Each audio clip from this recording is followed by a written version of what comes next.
सबसे पहले वो कहता है कि तू हमारे पुरखों को मिस्र से निकाल ले आया, उनके पैर भी नहीं सूजे, उन्हें भरपेट खाना मिलता था, सब कुछ मिलता था। और उसके बाद वो अपने पुरखों के लिए एक और बात कहता है कि उन्होंने बछड़ा बनाया और उसकी आराधना की, इसके लिए माफ कर। और उसके बाद वो कहता है, एक चीज वहां पर वो दोहराता है, हमारे राजाओं और हाकिमों और याजकों और पुरखों ने, राजा, हाकिम, याजक, पुरखों, पॉलिटिशियंस, वहां के लोग, पास्टर्स, फादर्स, किसी ने भी तेरे वचनों पर ध्यान, उसके बाद लिखा है, व्यवस्था को न माना और न तेरी आज्ञाओं और चितौनियों की ओर ध्यान दिया जिससे तूने उसको चिताया था। मैं आपसे पूछना चाहता हूं, कितने लोगों ने आज तक कभी इस पाप से पश्चाताप किया है, मुझे माफ कर, मैं चर्च में वचन सुन के आता हूं, उसके बाद तेरे वचन के साथ मेरा कोई वास्ता तक नहीं होता। मुझे लगता है ये एक न्यू थिंग मिली है आपको रिपेंट करने के लिए। मैं जब इस वचन को पढ़ रहा था ना, ये वचन मुझे काट रहा था मेरे हार्ट को, क्योंकि मैं इस एटीट्यूड में आज भी जीता हूं। ऑनेस्टली कहता हूं, मैं जानबूझ के नहीं करता हूं, मैं कभी कभी इग्नोर नहीं करता हूं, लेकिन मैंने देखा है बहुत बार मेरे अंदर भी मैं अपने माइंड को सेट नहीं करता हूं कि मुझे कहां ध्यान देना है, और कई बार मेरा मन भटकता है। और प्रभु जानता है, मैं एवरी डे प्रभु से माफी मांगता हूं कि मुझे माफ कर। मैं चर्च में मीटिंग सुनने के बाद या तो मैं कलाम पढ़ने के बाद इस वचन की और मैं ध्यान नहीं देता। एटीट्यूड देखो उनका, वो क्या बोल रहा है, बोलता है हमें माफ कर, क्योंकि हमारे अंदर ये एटीट्यूड है, न हम तेरे भविष्यवक्ताओं की सुनते हैं, न तेरे वचन की ओर कुछ ध्यान देते हैं। आप जानते हैं वचन को सुनना बहुत आसान है, पर उस वचन को सुनने के बाद उसे अपने फोकस में रखना, उसमें स्ट्रगल है। मैं आपको सिंपल बात बता रहा हूं, अब थोड़ा ध्यान दीजिए। अगर आप परमेश्वर के वचनों को अपने मन के सामने रखो, नो डाउट ये एक दिन में नहीं होता है, सुस्त लोगों से कभी भी नहीं होगा, लेकिन जो झांक जाए कि हाँ यार बात तो सही है, थोड़ा सा अपना एफर्ट डालें, परमेश्वर उन्हें अनुग्रह दे सकता है। आमीन। क्योंकि याद रखना, कोई अनुग्रह एक फड़फड़ाता कबूतर नहीं है आपके ऊपर खुद ही आके बैठेगा, उसे ढूंढना पड़ेगा आपको। अब जानते हैं, अब मैं शुरू कर रहा हूं इस वर्ड को एक्सप्लेन करना कि देखो ये तो एक नेगेटिव एटीट्यूड है जो हम सब में पाया जाता है। मैं आपको सच कहता हूं, अगर मैं आपसे पूछूं यहां पर कि ये किस में नहीं है, जो हाथ उठाए ना, मैं उसको झूठा कहता हूं। ये सब में पाया जाता है कि हम वचन सुन लेते हैं, लेकिन उसके बाद हमारा उससे दूर दूर तक कोई वास्ता नहीं होता है। आप जानते एक दिन क्या हुआ, बाइबल ऐसा बताती है, एक व्यक्ति था, मैं अब ये उनके लिए बता रहा हूं जो प्रिपेयर होंगे इस कमांड को ओबे करने के लिए।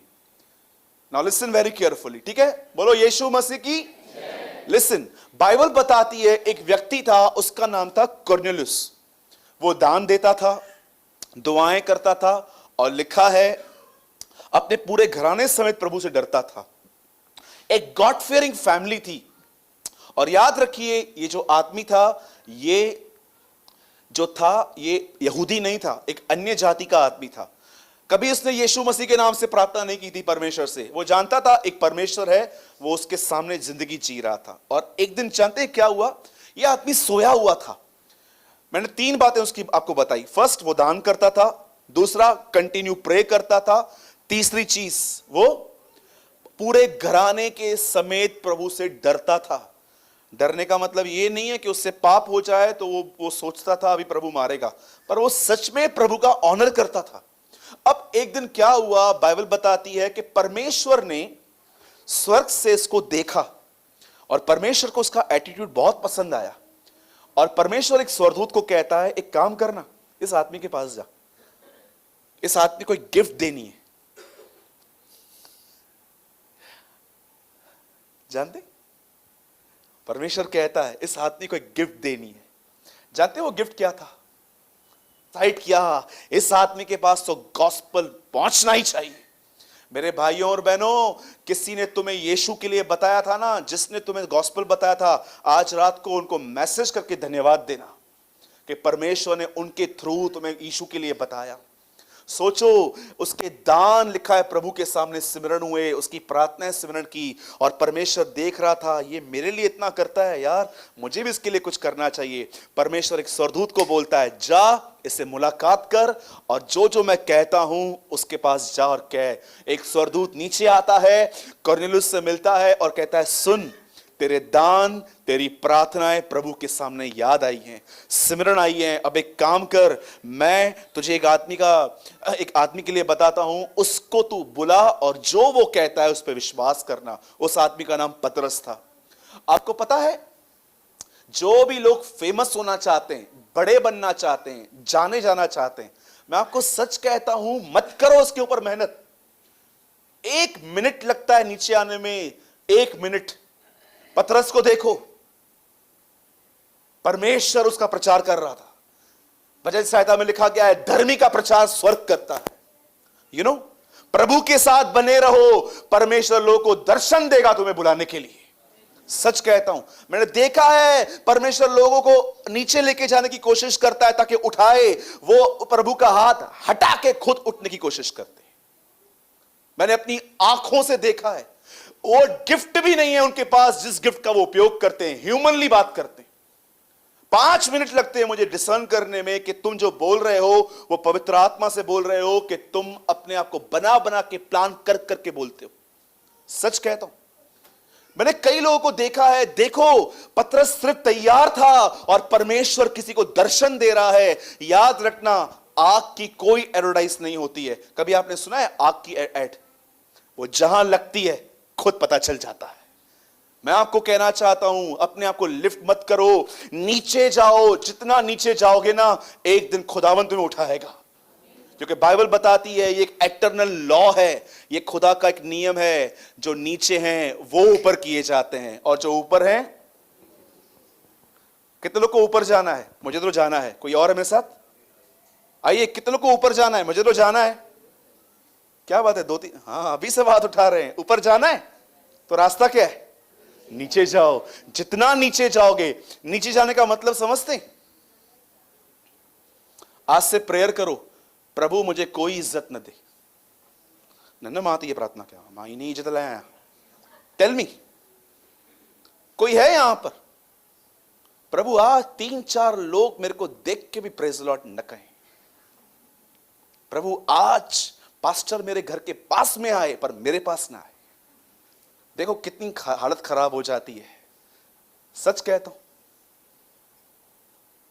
जब ये मौके आते हैं ना, जब रिस्पेक्ट नहीं मिलती है, तभी आप जान पाओगे कि आप रियल में क्या हो। मुझे बहुत पसंद है प्रभु यीशु मसीह का ये वचन। मैं तो कहता हूं, मैं पेंटिंग बना के इसको लगाऊं और उसमें लिखा था, मैं मनुष्यों से आदर नहीं चाहता।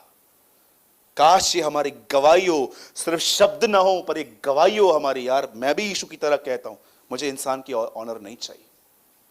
आप जानते हैं उसके बाद क्या हुआ? कुरनेलियुस को प्रभु कहता है, पतरस को बुलाओ और जो वो कहता है उसको सुनो। एक आदमी यहां से निकला, पतरस तक पहुंचा और पतरस को पवित्र आत्मा कहता है, सुन, ये यही लोग हैं, मैंने इनको भेजा है, मैंने, जा इनके साथ। और बाइबल बताती है पतरस उनकी पहनुआई करता है, पतरस उन्हें आदर देता है। और उसके बाद पतरस जैसे उस घर में जाता है, कुरनेलियुस अपने पूरे परिवार के साथ जमा करके वहां बैठा हुआ था, और वो जैसे पतरस के सामने आता है, वो पतरस के सामने गिर जाता है। ये उसकी एक मिस्टेक है। बोलो, लोगों की ओर आकर्षित नहीं होना है। हाँ, एक बहन ने मुझे कहा, मुझे इस भाई से शादी करनी है। तो मैंने बोला, इसी से करनी है? तो बोला, हाँ इसी से करनी है। मैंने बोला, क्यों इसी से करनी है? बोला, ये बहुत अच्छा प्रचार करता है। मैंने कहा, बहन तू लड़के से नहीं, उसके वरदान से शादी कर रही है। वरदान चला जाएगा ना, मालूम पड़ेगा कौन है वो। सच कहता हूं, तब मालूम पड़ेगा भाई ये कौन है। हाँ सच में। आप मुझे बताओ मेरे भाइयों, आप उस लड़की से शादी करोगे जिससे आपको प्यार है, कि उससे जो खाना अच्छा बनाती है? वो खाना भी ऐसे लेके आएगी डाल के, ले खा। फिर क्या करोगे? ट्राई टू अंडरस्टैंड, क्या बोलने की मैं कोशिश कर रहा हूं। जैसे कुरनेलियुस ने उसको देखा, वो उसके सामने गिर पड़ा। 90 साल की उम्र में भी ये गलतियां यूहन्ना कर रहा था। आपको पता है 95 इयर्स ओल्ड जॉन एंजल को देख के उसके सामने गिर गया था। 95 की उम्र में स्वर्गदूत उसको उठाता है, बोलता है यार तू क्या कर रहा है, मैं भी तेरे साथ परमेश्वर की आज्ञाओं को मानता हूं। आज मैंने देखा है लोग इतना इंप्रेस होते हैं लोगों की गिफ्ट्स को देख के, ये पास्टर आ रहा है, वो प्रीचर आ रहा है, ये पास्टर आ रहा है, पास्टर जी हाथ रखो, देखो सब पूरा गायब हो गया है। हाँ, मैंने देखा है बहुत सारे लोग प्रभु के पीछे नहीं भागते हैं, ये आया इसका हाथ आ जाए। कितने लोग हैं मुझे सच बताइए जो प्रभु से ज्यादा आप लोगों पे आकर्षित होते हो? Tell me. मैंने देखा है लोगों को इधर से उधर, उधर से इधर, इधर से उधर, उधर से उधर, ये आया है, ये आया है। अरे मीटिंग अटेंड करना प्रॉब्लम नहीं है, 100% आप जाओ जो सही शिक्षा देते हैं, पर क्या आपको यह विश्वास है ये हाथ रखेगा तो ही कुछ होगा? हाँ, हमारे पास बहुत सारी प्रेयर रिक्वेस्ट आती है, जानते हैं उसमें क्या लिखा रहता है? हमारे घर पे आओ, पैर घुमा के जाओ। सिंधी में चंदन अच्छे हैं पैर घुमाएवन। पहले क्या बिलीव था, काली चींटियां आती हैं तो घर में कुछ होता है। हमारे घर पे काली भी आई, लाल भी आई, कुछ नहीं हुआ आज तक। सच बोलता हूं, लोग इतने न्यू, अभी कुछ मसीह लोग भी वहम में जीते। एक बहन ने बोला ब्रदर मेरे घर पे चलो, पैर घुमा के लाओ। मैंने बोला बहन एक काम करता हूं, पैर काट के देता हूं, लेके जा, घर पे ही रख दे। ऐसे जो शोकेस में नहीं हम लोग करते थे, बर्तन रखते थे, पोया थाली हो गया, कटोरा, हम लोग ऐसे करते थे पहले। शोकेस में थालियां रखते थे, कटोरे रखते थे। एक काम कर, पैर काट के देता हूं, रख दे दोनों पैर, और उनको बोल ये महान आदमी की टांगे हैं, खड़ियां टंगू, ये जीता ही घर में। क्या इंसान इंसान इंसान इतना ह्यूमन को बना दिया है हम लोगों ने। परमेश्वर कहां है? स्वर्ग में देखो उड़ने वाले घोड़े हैं, स्वर्ग में देखो सोने की सड़कें हैं, स्वर्ग में देखो कांच का समुंदर है, लेकिन कोई स्वर्गदूत इनकी बात नहीं करता है। हर स्वर्गदूत कहता है क्रूस पे चढ़ाया गया मेमना ही वध के और आदर के योग्य है। यीशु मसीह को देखो, उसको देखो। बोलो यीशु मसीह की। अब सुनिए, अब बात में वापस टॉपिक पे आता हूं जो मैं कहना चाहता हूं। Now listen very carefully. जैसे पतरस वहां गया, सारी मंडली वहां बैठी थी। अब देखो उस मंडली में और इस मंडली में क्या अंतर है। लिखा गया है कि इन्होंने वचन सुना था पर उसे कंसंट्रेट नहीं किया, ध्यान नहीं दिया। आइए मैं आपको एक वचन दिखाता हूं। देखो वक्ता गवाही देते हैं कि जो कोई उस पर विश्वास करेगा उसके नाम के द्वारा पापों की क्षमा मिलेगी। 45। पतरस ये बातें कह ही रहा था कि पवित्र आत्मा वचन के सब सुनने वालों पर उतर आया। ओह माय गॉड, ये लोग क्या कर रहे हैं? सिर्फ बैठे हैं, उसकी सुन रहे हैं। इसलिए याकूब में लिखा है अरे सुन तो लो, तुम सुनते ही नहीं हो। जिसके कान हो वो सुन ले। मैं अभी भी आपको बताता हूं, यहां पर कुछ लोग होंगे पर बिल्कुल आपका ध्यान कहीं और होगा। बस जल्दी पूरा हो तो मैं जाऊं। अच्छी मीटिंग थी, पर यहां पर सुनने का मतलब ये नहीं है कि वो जस्ट सुन रहे थे, उनका ध्यान था वहां पर। ऐसे वो सुन रहे थे पतरस को, इतनी भूख के साथ वो बैठे हुए थे। जब वो सुन रहे थे, पतरस प्रचार कर रहा था और पवित्र आत्मा ने, परमेश्वर ने उसके ऊपर उंडेल दिया। आपको पता है अगर आप यहां से लेकर यहां तक पवित्र आत्मा से परिपूर्ण होना चाहते हो, जैसे आज से बहुत साल पहले उसके संत, उसके चेले भरे हुए थे, तो मैं आपको बताना चाहता हूं आपको प्रार्थना से ऊपर एक लेवल उठना पड़ेगा। प्रार्थना के बाद उसके वचन पे ध्यान देना। सिर्फ एक ही हम लोग काम करते हैं, प्रार्थना। उसके पीछे, उसके ऊपर हमें क्या करना है। अच्छे जब भी मैं लोगों से पूछता हूं ना, आप बाइबल पढ़ते हैं? मेरा बच्चा मेरे को पढ़ने नहीं देता। ओके, जब बच्चा बीमार पड़ता है ना तो सोने के बाद पढ़ती है वो, प्रभु उसे ठीक करना। तब टाइम कैसे मिलता है? तब तो तुम्हें समय मिल जाता है। ब्रदर मुझे बहुत काम रहता है, और कुछ तो इतने ज्यादा इंटेलिजेंट हैं, आप उनको बोलोगे ना प्रार्थना करते हो, हमारे मुंह में तो 24 घंटा उसका नाम रहता है। सही बात है, यशायाह भी सही कहता है, ये मुंह से आदर करते हैं परंतु मन से उसे दूर ही रखते हैं। यू नो क्या क्वालिटी है इन लोगों के अंदर, सिर्फ एक ही काम कर रहे थे, कोई एफर्ट नहीं डाल रहे थे। जो पतरस कह रहा था उसकी तरफ इन्होंने ध्यान दिया था और लिखा है उन्हें आशीष मिली, पवित्र आत्मा सब पर नहीं सुनने वालों पर उतर आया। अब मैं आपसे एक सवाल पूछता हूं, नाउ लिसन। नेमिया कहता है कि नबियों ने बातें की पर हमारे बाप दादाओं ने उसे सुना पर उसे इग्नोर किया। पर यहां पर लिखा गया है जब पतरस ने बातें की तो लोगों ने इग्नोर नहीं किया उसे। मेरे हाथ में यह किताब है, बाइबल। हमें से हर व्यक्ति, चलो कभी मिस भी होता होगा, लेकिन अधिकतर लोग इसे पढ़ते हैं। एक चैप्टर कोई पढ़ता है, कोई आधा पढ़ता है, किसी को सच में बहुत व्यस्त है एक वचन पढ़ लेता है। मैं आपसे पूछना चाहता हूं, वचन पढ़ने के बाद कितने लोग हैं जो इसे अपने केंद्र बिंदु ध्यान पर रखते हैं? हां, सोचो, अगर आप परमेश्वर के वचन को आदर देना चाहते हो तो इसे आदर देने का मतलब यह नहीं है कि आप उसे एक अच्छी साफ जगह पर रखते हो। नो डाउट हमें इसे साफ जगह पर रखना चाहिए, पर क्या आपने इसे सही जगह पर रखा है? मैं आज शाम को प्रेयर कर रहा था, मुझे खुदा ने अपने मेरे लिए ऐसा कहा, मेरे वचन को आदर देना सीख। मैंने बोला प्रभु मैं तेरे वचन को कैसे आदर दे सकता हूं? उस पर ध्यान करके। और जो मेरा आदर करते हैं मैं उनका आदर करता हूं, जो मेरे वचन की ओर ध्यान देते हैं मैं उन्हें पवित्र आत्मा से भरता हूं। जानते हो क्या होता है? देखो मैं आपको बताता हूं, अगर ये वचन आपकी सोच के साथ मिक्स नहीं होगा ना, आपका भीतरी मनुष्यत्व कभी बलवंत नहीं हो पाएगा। जब तक ये कलाम आपकी सोच में मिक्स नहीं होगा आप कभी स्ट्रांग नहीं बन पाओगे। मैं आपको सच कहता हूं, कभी कभी आप लोगों के साथ घूम के देखो और आप है ना क्या करोगे पता है? आप उनके साथ घूमोगे, कुछ ना कुछ आपको जरूर चुभेगा, भले आप न कहो। और आप जब घर पे आओगे ना आप ऐसे बोलोगे कैसे लोग थे। जानते हो प्रॉब्लम क्या है? तुम्हारा इनर मैन वीक है। जानते हो क्यों वीक है? तुम वर्ड को नहीं, तुम वर्ल्ड को मेडिटेट करते हो। एक दिन सच बात बता रहा हूं, मेरे पास एक कंप्लेन आई। किसी मतलब एक ब्रदर हैं, वो उल्लासनगर के भी नहीं है, बाहर रहते हैं। उन्होंने आके मुझे कहा ब्रदर मैं एक जॉब करता हूं और मैं बहुत डिस्टर्ब हूं जॉब में। तो मैंने बोला क्या हुआ, सैलरी कम है? बोला नहीं सैलरी अच्छी है मेरी। तो मैंने बोला क्या इशू है, दूर है? बोला नहीं दूर भी नहीं है, पास में है। तो बोला प्रॉब्लम क्या है? बोला हमारे यहां पर है ना, अगर मैं कुछ भी गलती करूंगा ना मेरा बाजू वाला पूरे ऑफिस को बताता है। तो अभी मैं क्या करूं? मैंने उसको एक बात कही, मैंने बोला मुझे एक ऑफिस बता जहां पर यह प्रॉब्लम नहीं है।